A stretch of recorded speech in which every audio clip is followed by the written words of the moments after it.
அவர்களுக்கு நன்றி. அடுத்தபடியாக சேலம் மேற்கு தொகுதியினுடைய மாநில ஒருங்கிணைப்பாளர் தம்பி ஆதி தீபக் அவர்கள் உங்களுடன்.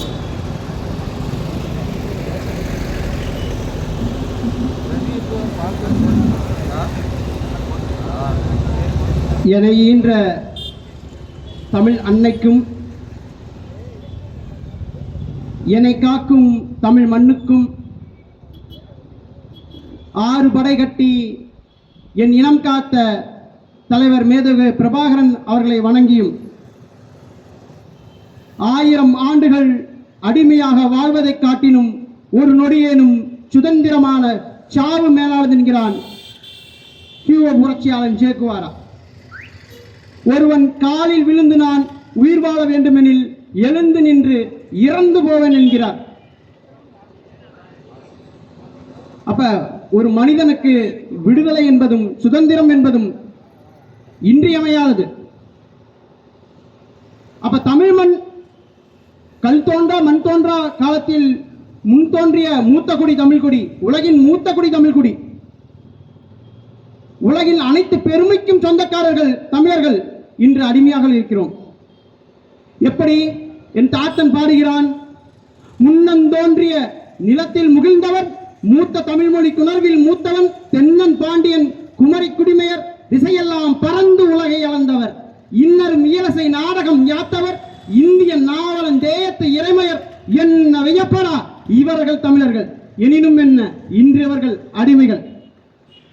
எவ்வளவு வலிதோய்ந்த வரிகள், எவ்வளவு பெருமைக்கு சொந்தக்காரர்கள் இன்று அடிமையாக இருக்கிறோம். எப்படி அடிமையாக இருக்கிறோம்? ஆம், விடுதலை பெற்ற இந்தியாவின் பிறகு நாம் 70 ஆண்டுகளாக திராவிடத்திற்கு அடிமையாக இருக்கிறோம். திமுக 10 ஆண்டுகளாக ஆட்சி கட்டிலில் இல்ல, பெரும் பசியில் இருப்பான், பெருத்த பசியில் இருப்பான். அவனுக்கு வாக்கு செலுத்தி சட்டசபைக்கு அனுப்பாதீங்க நாங்க கூப்பாடு போட்டோம், கேட்கல.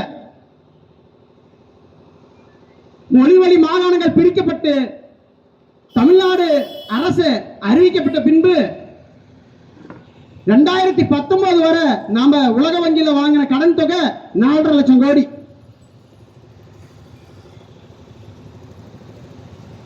ஆனா இந்த 4 வருடத்துல இந்த திமுக அரசு வாங்கிய கடன் தொகை அப்படியே இரட்டிப்பாயிருச்சு. நீங்க கேட்கலாம்,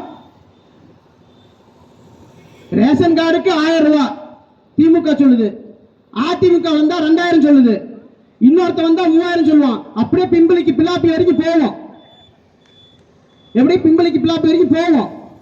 ஆனா அதையும் நீங்க சிரிச்சுக்கிட்டு போய் நின்று வேலைக்கு பார்த்து வாங்குவீங்க. ஏன்னா வெறும் 1000 2000 பெருமானம் எல்லாம் போயிட்டோம். தினமும் போராடுறா, ஆசிரியர் போராடுறா, செவிலியர் போராடுறா, மருத்துவர் போராடுறா. எவனுக்கும் பணி நிரந்தரம் கிடையாது. பணி நிரந்தரம் கொடுத்துட்டா அவனுக்கு 15,000 20,000 30,000 சம்பளம் கொடுக்கணும். உங்ககிட்ட கையேந்து நிக்க மாட்டான். கையேந்து நிக்கிற சூழல்ல இருந்தா தானே அவன் வந்து உனக்கு அடிமையா இருக்க முடியும். இந்த மாதிரி பல்வேறு சூழலையும் நம்ம இருட்டடிப்பு செய்யப்பட்டிருக்கிறோம். திராவிடத்தால தமிழ் மண் அனைத்து வகையான வள கொள்ளைக்கும் ஆட்படுத்தப்பட்டிருக்குது. வெறும் வெளிநாட்டுக்காரன் ஒரு காரை தயாரிக்கணும்னா ஒரு நாட்டை தலைவரம், எந்த நாட்டில் வளங்கள் அதிகமாக இருக்கு, நீர் வளம் எங்க அதிகமாக இருக்கு, இரும்பு வளம் எங்க அதிகமாக இருக்கு, அவன்கிட்ட கொண்டு போய் அந்த கார் உற்பத்தி கொடுக்குறான். காரை அவன் ஏற்றுமதி பண்ணிக்கிறான், இறக்குமதி பண்ணிக்கிறான். ஆனா நீரும் சோறும் காரை உருவாக்குறதுக்கு நம்ம நீர் வளத்தை நம்ம செலவழிச்சோம்னா நம்ம விவசாயத்துக்கு எங்க போறது? நாம இப்ப பாக்குறோம், நாம தமிழ் தேசியம் பேசி வரோம். திராவிடத்துக்கு ஆரியத்துக்கு நேர் எதிர் சித்தாந்தத்தில் நாம நிக்கிறோம். 2010 கட்சி கட்டி 2016 முதல் தேர்தலை சந்திச்சு, அதன் பிறகு 2019 நாடாளுமன்ற தேர்தல், 2021 சட்டமன்ற தேர்தல், அதன் பிறகு 2024 நாடாளுமன்ற தேர்தல் தனிச்சு கலங்காண்டிருக்கோம். ஒவ்வொரு 5 ஆண்டுக்கும் ஒரு முறையும் ஒரு கூத்தாடிய கோமாளியை நமக்கு இறக்கி விடுறாங்க. இதே போலதான் 2021 கமலஹாசன் கட்சி கட்டி வந்தாரு. என்ன சொன்னாரு? திமுக ஒரு ஊழல் கட்சி, ரொம்ப கோவப்பட்டு டார்ச்சில் எடுத்துட்டு டிவி உடைச்சாரு. இப்ப என்ன பண்றாரு?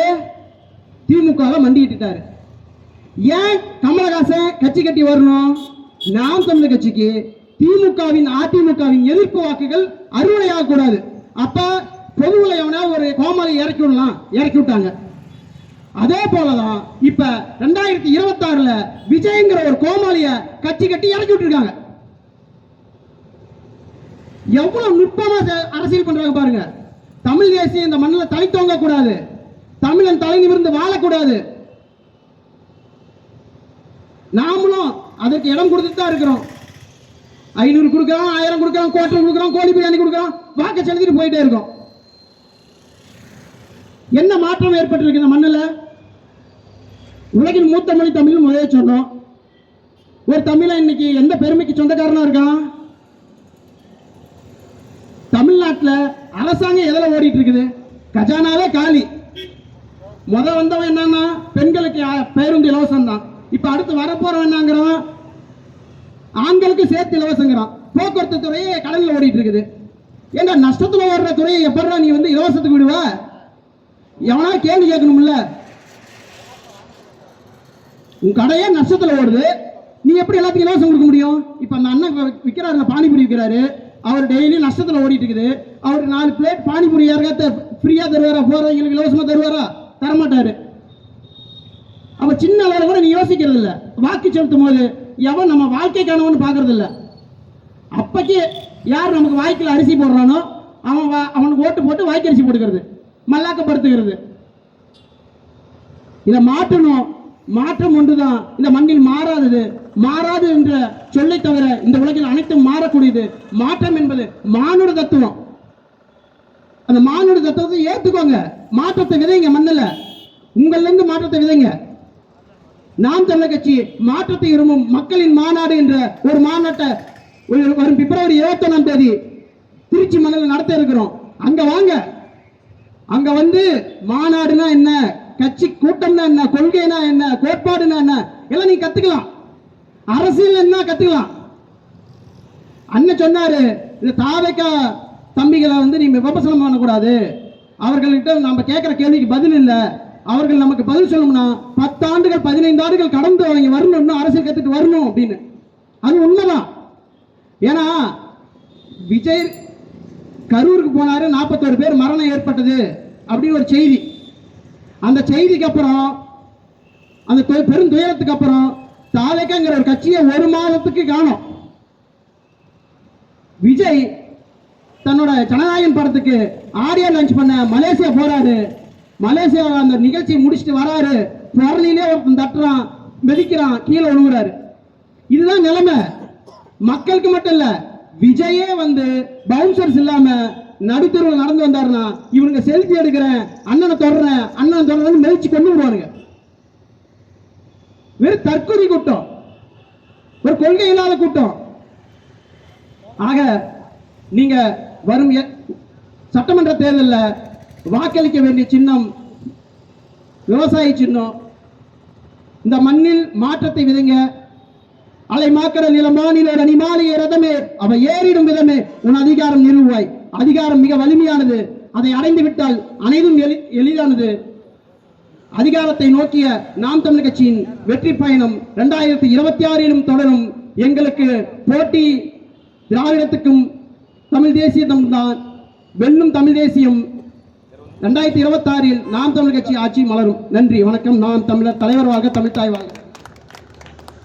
நன்றி தீபக். அடுத்தபடியாக மாநில கொள்கை பரப்பு செயலாளர் ஐயா பாண்டியராசன்.